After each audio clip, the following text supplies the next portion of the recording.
Hello students, welcome back to my channel Simplified Chemistry. So my dear students, in a previous session we have discussed about the classification of ligand. उसको हमने complete कर दिया है. तो आइए एक बार revise कर लेते हैं एंड हम फिर से पढ़ेंगे कोऑर्डिनेशन स्फीयर. ठीक है, तो एक बार फिर से आपको आइडिया आ जाएगा कोऑर्डिनेशन स्फीयर होता क्या है. तो हमने आगे देखा कि मेटल और लिगेंड के बीच में कोऑर्डिनेट कोवेलेंट बॉन्ड बनता है. लिगेंड मेटल को इलेक्ट्रॉन पेयर देता है and coordinate covalent bond form करता है. ठीक है, तो ये जहां पे लिखा जाता है इनको एक स्क्वायर कंबाइनली लिखा जाता है स्क्वायर ब्रैकेट के अंदर. उसे कोऑर्डिनेशन स्फीयर कोऑर्डिनेशन एंटिटी कहा जाता है, जिसके अंदर मेटल एंड लिगेंड को लिखा जाता है कंबाइनली. ये एक सिंगल, आप कह सकते हो एक सिंगल एंटिटी है. ठीक है, this bracket behaves as a single entity. दोनों साथ में है, अलग अलग नहीं है. जो स्क्वायर ब्रैकेट एक सिंगल एंटिटी है, उसे कोऑर्डिनेशन स्फीयर कहते हैं. अगर ये एन आयन है तो इधर आगे कैट आयन लिखना पड़ेगा. अगर ये कैट आयन है तो पीछे एन आयन लिखना पड़ेगा. समझ रहे हो ना बात को. तो ये जो है इसके बाहर जो लिखते हैं ब्रैकेट के बाहर, उसे हम कहते हैं आयनाइजेशन स्फीयर. उसे हम क्या कहते हैं दोस्तों? आयनाइजेशन स्फीयर कहते हैं. अभी समझने वाली बात जो बता रहा हूं वो समझ लीजिए कि भाई कोऑर्डिनेशन स्फीयर के अंदर कौन सा बॉन्ड होता है? डेटिव बॉन्ड होता है. बट आयनाइजेशन स्फीयर के अंदर आयनिक बॉन्ड होता है. तो हमेशा हमें याद रखना है, जब हम ये कंपाउंड को आयनाइज करेंगे तब जाके जो आयनिक बॉन्ड से अटैच्ड एलिमेंट्स है वो ही डिसोसिएट होंगे. इट मींस कहने का मतलब ये है कि K4FeCN6 है मेरे पास. ओके, अगर मैं इसका डिसोसिएशन कर रहा हूं तो ये तो एक सिंगल एंटिटी है, इसमें से कोई पार्ट नहीं होगा. इधर कैसे होगा? 4K plus FeCN6 4 minus. आप समझ रहे हो मेरी बात को? क्लियर? इट मींस जो आयनिक स्फीयर से अटैच आयनिक स्फीयर वाले हैं वो ही डिसोसिएट करेंगे. जैसे इधर लिख लिया है मैंने NiNH3 6Cl3. तो इसका आयनाइजेशन में क्या होगा? तो NiNH3 6 के ऊपर +3 एंड 3Cl माइनस. जो बाहर वाले हैं वही. अगर हमने इसका आयनाइजेशन किया तो कितने आयंस मिल रहे हैं? 4 + 1 5. इसका आयनाइजेशन किया तो कितने आयंस मिल रहे हैं? 3 + 1 4. ओके, इसको ऐसे भी पूछा जा सकता है कि इन दोनों में से किसका बॉइलिंग पॉइंट ज्यादा होगा. तो हमने देखा कि बॉइलिंग पॉइंट आयन आयन जिसके ज्यादा, चलो दोनों के 0.1 मोलर सॉल्यूशन दे दिया है. 0.1 molar K4FeCN6, 0.1 molar NiNH3 6Cl3. दोनों में से किसका बॉइलिंग पॉइंट ज्यादा होगा? तो हमने देखा था कि भाई जिसका कॉन्सेंट्रेशन ज्यादा होगा उसका बॉइलिंग पॉइंट क्या होता है? ज्यादा होता है. तो फर्स्ट केस में 0.1 इंटू 5 करना पड़ेगा, क्योंकि ions increase in boiling point colligative property है. तो 4 + 1 0.5 आएगा ये. ओके, तो वही फर्स्ट का टोटल कॉन्सेंट्रेशन ये बन रहा है. सेकेंड में 3 + 1 4 आ रहा है. तो 0.1 इंटू 4, तो ये 0.4 मोलर बन रहा है. समझ रहे हो बात को? ठीक है, तो इसका बॉइलिंग पॉइंट ज्यादा, तो K4FeCN6 का बॉइलिंग पॉइंट ज्यादा होता है. ओके, तो आपको पता होना चाहिए. इसमें कितने आयन बन रहे हैं? टोटल 5, इसमें 4. तो आपको ये याद रखना है कि आयनिक स्फीयर वाले ही आयनाइज होंगे. डन है? ओके, तो इतना हमने देख लिया. सिंपल. ओके, तो इसको कभी कभी ये जो आयनाइजेशन स्फीयर है, आयनाइजेशन स्फीयर के जो आयंस है, आयनाइजेशन स्फीयर के जो आयंस है उसे काउंटर आयन भी कहा जाता है. उसे क्या कहा जाता है? काउंटर आयन भी कहा जाता है. आइए देखते हैं, एक कंपाउंड बताता हूं आपको. तो CONH3 5Cl Cl2. तो मुझे बताओ इसमें क्या करेंगे हम. तो ये एक पूरा कोऑर्डिनेशन स्फीयर है स्क्वायर ब्रैकेट वाला. तो स्क्वायर ब्रैकेट के अंदर कोऑर्डिनेशन स्फीयर में क्या क्या होता है? मेटल एंड लिगेंड होते हैं. तो ये कोबाल्ट हमारा क्या होगा? मेटल होगा. NH3 हमारा लिगेंड है, Cl भी हमारा लिगेंड है. एंड ये बाहर वाले जो दो Cl है वो अपने क्या है? Counter ion. वो अपने क्या है? काउंटर आयन है, Cl माइनस. समझ में आ गया? ठीक है. ओके, बहुत ही इजी है. अभी ये पर्टिकुलर लेक्चर में हम बहुत ही मजेदार चीजें पढ़ने वाले हैं. उसमें से एक आता है जिसका नाम है oxidation state and coordination number. तो ऑक्सीडेशन स्टेट देखते हैं दोस्तों, ठीक है। ऑक्सीडेशन स्टेट, तो ऑक्सीडेशन स्टेट आप सभी को फाइंड करना आता है। जैसे चलिए लिखते हैं K4FeCN6। तो अभी क्या करोगे, आपको तो Fe का ऑक्सीडेशन नंबर निकालना है, तो आप जैसे हमने रेडॉक्स रिएक्शन में किया था 11th स्टैंडर्ड में, वैसे ही करना है। हम इसको एक्सपांड करेंगे, लिखेंगे ऐसे 4K प्लस एक ही Fe है तो एक Fe plus 6Cn is equal to, अब इसके ऊपर कोई चार्ज नहीं है तो इसलिए जीरो लिखेंगे। तो अभी K का ऑक्सीडेशन नंबर आपको पता है, K के ऊपर ऑलवेज +1 चार्ज आता है क्योंकि फर्स्ट ग्रुप का एलिमेंट है, इतना पता होना चाहिए। तो 4 इंटू +1 मीन्स 4 हो जाएगा। Fe का ऑक्सीडेशन नंबर हमें फाइंड करना है 6Cn। अभी आपको ये याद रखना है, मैंने जो आपको लिगेंड का क्लासिफिकेशन करवाया था उसमें मैंने सारे आयन्स लिखे थे। तो Cn के ऊपर कौन सा चार्ज आता है, -1 चार्ज आता है। Cn के ऊपर -1 चार्ज आता है तो Cn का ऑक्सीडेशन नंबर -1 होता है। जो चार्ज है लिगेंड के ऊपर, अगर न्यूट्रल है तो जीरो आएगा, नेगेटिव है तो नेगेटिव, उसके ऊपर जो चार्ज है वो पॉजिटिव है तो पॉजिटिव जो चार्ज उसके ऊपर है वो उसका ऑक्सीडेशन नंबर होगा, इज इक्वल टू जीरो।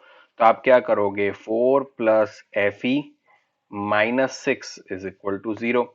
तो Fe इज इक्वल टू +2 होगा। तो ये इसके अंदर ये कौन से फिजिकल सॉरी ऑक्सीडेशन स्टेट में है, Fe+2। तो आपको पता है Fe का ऑक्सीडेशन नंबर, Fe का एटॉमिक नंबर 26 है, इलेक्ट्रॉनिक कन्फिगुरेशन क्या होगा, Er4s2 3d6, and Fe+2 form में है तो 2 इलेक्ट्रॉन लूज करेगा, वो कहां से जाएंगे, 4s में से जाएंगे। तो हम क्या लिखेंगे, Ar3d6 4s0। समझ रहे हो बात को, Fe+2 फॉर्म में, ठीक है। तो ये होता है ऑक्सीडेशन स्टेट। चलिए अभी मैं आपको दूसरा कंपाउंड देता हूं NiCO4। तो आपको पता होना चाहिए, अगर भले मैंने कोऑर्डिनेशन स्फीयर नहीं बताया, चलिए बता देता हूं। इधर Ni का ऑक्सीडेशन नंबर फाइंड करना है आपको, ठीक है। तो आप क्या करोगे दोस्तों, तो आपको पहले इसको लिखना पड़ेगा Ni+4CO is equal to zero. अभी ये कैपिटल C कैपिटल O है, कैपिटल C स्मॉल o हो तो उसे कोबाल्ट कहते हैं, but capital C capital O को हमने आगे देखा कार्बोनिल कहते हैं, वो एक न्यूट्रल लिगेंड है। इट मीन्स आपने देखा, मैंने आपको बोला था कि लिगेंड्स याद रहने चाहिए, तो वो सारे याद होंगे तभी होगा। CO के ऊपर जीरो चार्ज तो कार्बोनिल होता है, ओके। तो Ni+4 इंटू CO के ऊपर जीरो, तो 4 into zero is equal to zero. तो Ni का ऑक्सीडेशन नंबर इधर है जीरो, ये केस के अंदर, ओके। तो तीसरा अभी मैं आपको दे रहा हूं, आप वीडियो को पॉज करिए एंड फाइंड करिए आंसर, ठीक है। Ag का, तो आपको क्या होगा, तो Ag+2Cn इज इक्वल टू -2, जो चार्ज है उसको सामने लिखेंगे, ओके। तो इज इक्वल टू क्या आएगा, Ag+2 इंटू Cn के ऊपर -1 -2, तो Ag+-2 इज इक्वल टू -2। तो ये भी भाई साहब सामने जाएंगे तो क्या हो जाएगा बताइए, तो ये +2 हो जाएंगे तो Ag इज इक्वल टू 0 आ जाएगा इधर, ठीक है। चलिए फोर्थ बताता हूं आपको। तो अगर ऐसा दे दिया है K3FeC2O4 thrice, okay, K3FeC2O4 thrice, तो C2O4 ऑक्सलेट होता है, उसको OX भी लिखा जाता है, ठीक है। तो इसको क्या लिखेंगे, 3X plus Fe plus 3C2O4 is equal to 0। तो K का तो +1 होता है, Fe का फाइंड करना है। ऑक्सलेट तो OX के ऊपर -2 चार्ज होता है, तो ये -2 है तो इज इक्वल टू 0। तो आप इधर आराम से बना सकते हो, -6 प्लस 3, -3 सामने जाएगा तो +3, तो इधर Fe का ऑक्सीडेशन स्टेट +3 है। तो दोस्तों ऐसे फाइंड करते हैं, उसके लिए इंपॉर्टेंट चीज क्या है, तो आपको पता होना चाहिए लिगेंड के ऊपर कितना चार्ज है, ठीक है। आइए देखते हैं नेक्स्ट वन। तो नेक्स्ट वन में ये भी वीडियो पॉज करिए आप एंड फाइंड करिए CO का। कैपिटल C स्मॉल o है, तो cobalt plus Cl plus 5NH3 is equal to +2। तो CO प्लस Cl का -1, NH3 का 0 होता है, ये +2, तो CO इज इक्वल टू ये -1 सामने जाएगा तो +1 हो जाएगा, तो +3 आएगा CO का। इधर ऑक्सीडेशन स्टेट क्या आएगा आपके पास, +3 आएगा। ऐसे कोई भी आपको कंपाउंड दिया हो, आपको उसका ऑक्सीडेशन स्टेट फाइंड करना होता है, एंड मुझे विश्वास है आप बहुत ही आसानी से, बहुत ही अच्छी तरीके से आप ये फाइंड कर सकोगे। ठीक है, ओके। तो अभी नेक्स्ट टॉपिक देखते हैं इसका, जो होता है कोऑर्डिनेशन नंबर। जो होता है कोऑर्डिनेशन नंबर। तो अभी ये मैं जो बताने जा रहा हूं उसको बहुत ही ध्यान से समझना। ओके, तो नंबर ऑफ डेटिव बॉन्ड जितने होते हैं, नंबर ऑफ डेटिव बॉन्ड जितने होते हैं उसको उसका कोऑर्डिनेशन नंबर कहा जाता है। जैसे मैं बात करता हूं K4FeCN6, तो मुझे बताओ डेटिव बॉन्ड कौन बनाएगा, तो कि भाई लिगेंड बनाता है मेटल के साथ। तो लिगेंड ने मेटल के साथ जितने डेटिव बॉन्ड बनाए हुए हैं उसको उसका कोऑर्डिनेशन नंबर कहते हैं। ये ट्रिक है, याद रखना। तो अभी इधर मेटल तो Fe है, उसके साथ 6 CN अटैच है। तो अभी ये हमें पता होना चाहिए कि CN एक इलेक्ट्रॉन पेयर डोनेट करता है, दो बायडेंटेट है, मोनोडेंटेट है, ट्राइडेंटेट है, टेट्राडेंटेट है, वो हमें पता होना चाहिए, तभी ये बहुत ही आराम से हम बता पाएंगे। हमें इधर पता है कि CN अपना मोनोडेंटेट है, तो क्या होगा, तो एक CN एक इलेक्ट्रॉन पेयर डोनेट करेगा, तो इधर तो 6 है, तो इसका कोऑर्डिनेशन नंबर क्या आएगा, 6 आएगा। समझ रहे हो, इसका कोऑर्डिनेशन नंबर क्या आएगा, 6 आएगा। ओके, किसका, मेटल का कोऑर्डिनेशन नंबर। मेटल कितने CN से सराउंडेड है, 6 CN से सराउंडेड है, 6 डेटिव बॉन्ड बन रहे हैं इसकी वजह से। अभी मुझे इसमें बताइए AgCN ट्वाइस माइनस, इसमें कोऑर्डिनेशन नंबर क्या होगा, तो Ag है, CN 2 अटैच है, तो CN मोनोडेंटेट ही है, तो ये 2 आएगा।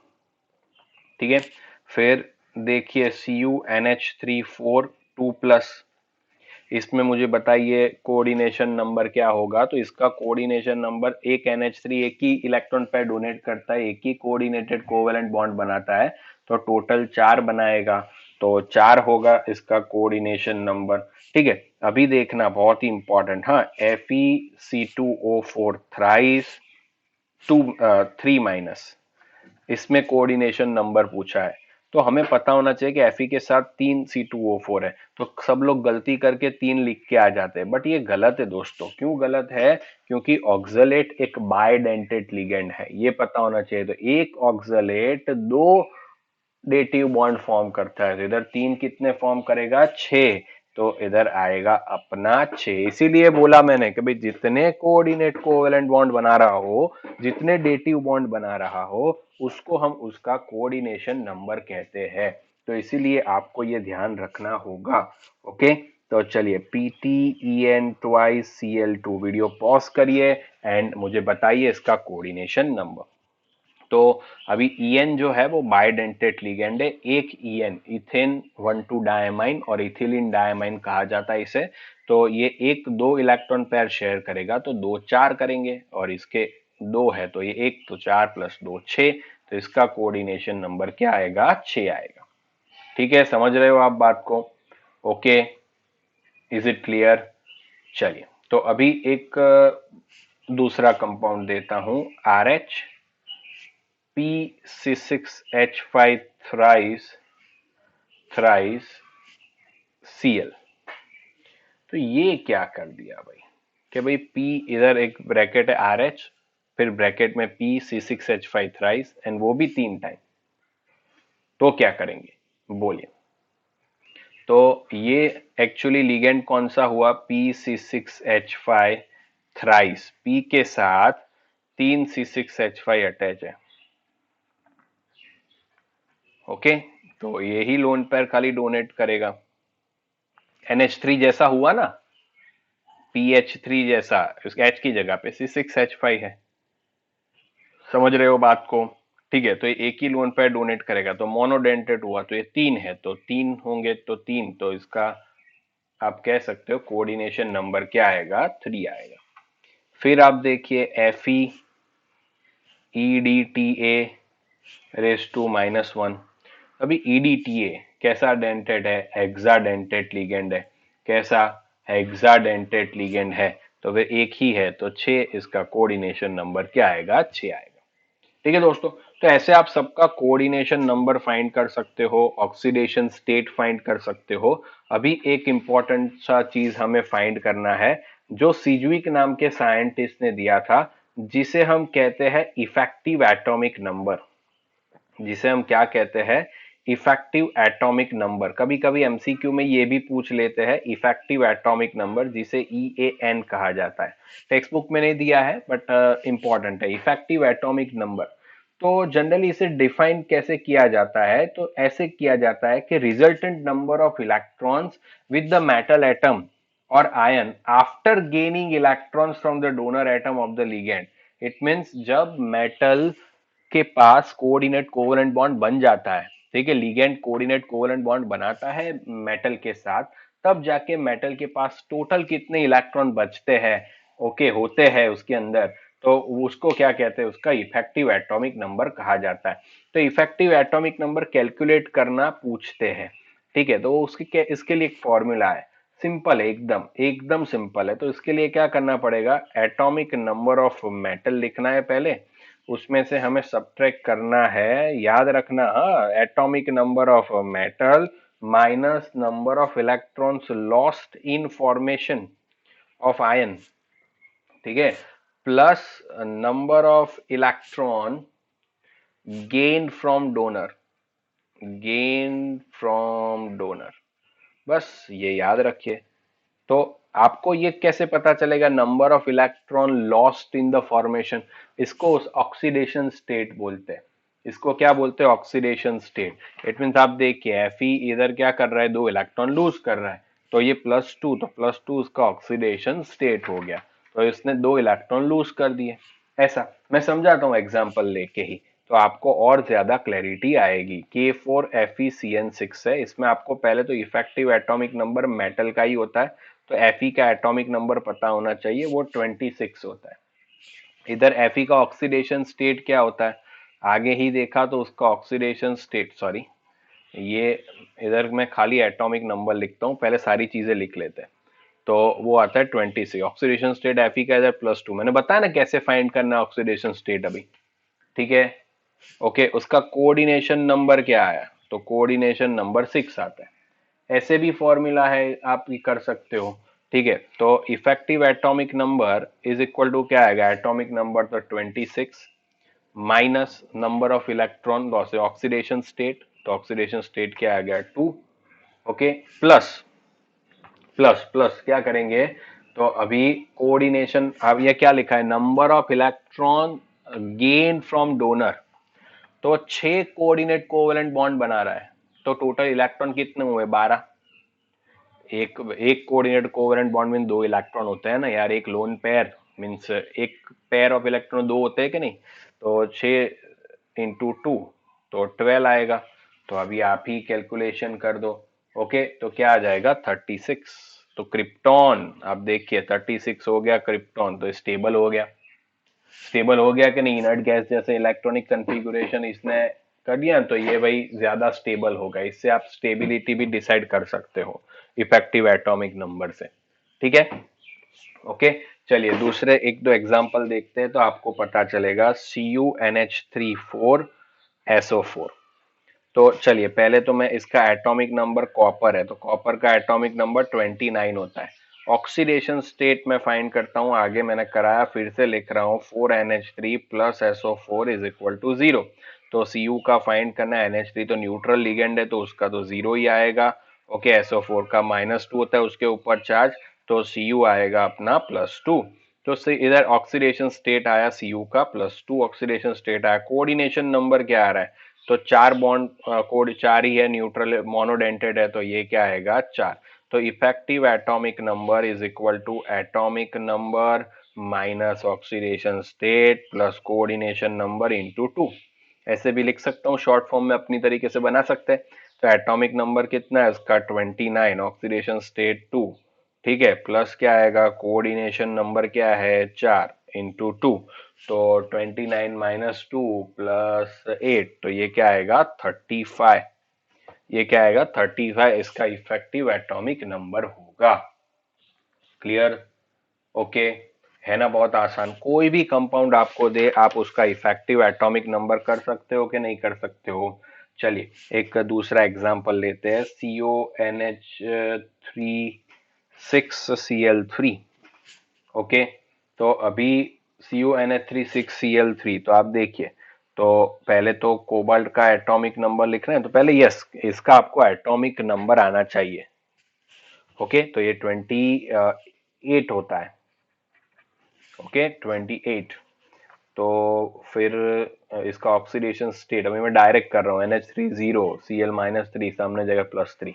आप भी डायरेक्ट सीख जाओगे, थोड़ी प्रैक्टिस करोगे तो। कोऑर्डिनेशन नंबर क्या आएगा 6। तो भाई इफेक्टिव एटॉमिक नंबर क्या आएगा, तो effective atomic number is equal to atomic number minus oxidation state plus coordination number into 2। तो 28 माइनस 3 तो 25 प्लस 12। ठीक है, ओके, तो ये क्या हो गया 36, वो क्रिप्टन कंप्लीट। ओके, तो जनरली ये स्टेबल हो जाते हैं, बट कुछ कंपाउंड्स ऐसे होंगे जो एक्सेप्शनल केसेस वाले हैं, जैसे क्रोमियम है, कॉपर है, वो जनरली स्टेबल नहीं होते हैं। देख ओके, स्टेबल मीन्स, मेरे कहने का मतलब है इनर्ट गैस जैसे इलेक्ट्रॉनिक कन्फिगुरेशन नहीं बनता है, जनरली बन जाता है। ठीक है, चलिए वो एक और एग्जांपल ले लेते हैं, K3CrC2O4 थ्राइस। ओके, तो इसमें तो Cr है, तो Cr का एटॉमिक नंबर 24 आया। ऑक्सीडेशन स्टेट 3 2 -6 +3 तो +3 आया। ओके, एंड कोऑर्डिनेशन नंबर क्या आएगा 6। कैसे आया मैंने आगे आपको बता दिया है, मैंने डायरेक्टली किया है इधर। तो आपको इफेक्टिव एटॉमिक नंबर फाइंड करना हो तो हम क्या करेंगे, atomic number minus oxidation state plus coordination number into 2। तो एटॉमिक नंबर क्या है इसका 24, ऑक्सीडेशन स्टेट क्या है 3, एंड कोऑर्डिनेशन नंबर आप देखते हो दोस्तों, कोऑर्डिनेशन नंबर अपना क्या है, तो कोऑर्डिनेशन नंबर आप देख सकते हो 6 × 12 2। तो ये कोऑर्डिनेशन नंबर क्या हो गया अपना 12 हो गया ये। ओके, क्लियर है कि नहीं, आसान कर सकते हो आप। इसको टोटल करोगे क्या मिलेगा आपको 33 मिलेगा, तो इसमें भी फिट कंप्लीट नहीं हुआ। ठीक है दोस्तों, तो अभी ऐसे केसेस में आपको ये सारे क्वेश्चंस आपको आने चाहिए। ये तीन अभी सारी टर्मिनोलॉजी ओवर हो चुकी है। ओके, तो अभी आपको बहुत सारे क्वेश्चंस पूछ सकते हैं कि भाई इसका इफेक्टिव एटॉमिक नंबर बताओ, कोऑर्डिनेशन नंबर बताओ, कितने आयंस निकलेंगे, ऑक्सीडेशन स्टेट क्या है, ये सारी चीजें मैंने ये वीडियो के अंदर बताई। अभी हम नेक्स्ट वीडियो से IUPAC नॉमेनक्लेचर इसका स्टार्ट करेंगे। ओके, ठीक है दोस्तों, तो आशा रख रहा हूँ आपको सब कुछ समझ में आ गया होगा। अगर आ गया है तो प्लीज कमेंट करना ना भूले, share, like and subscribe. Thank you so much, thank you.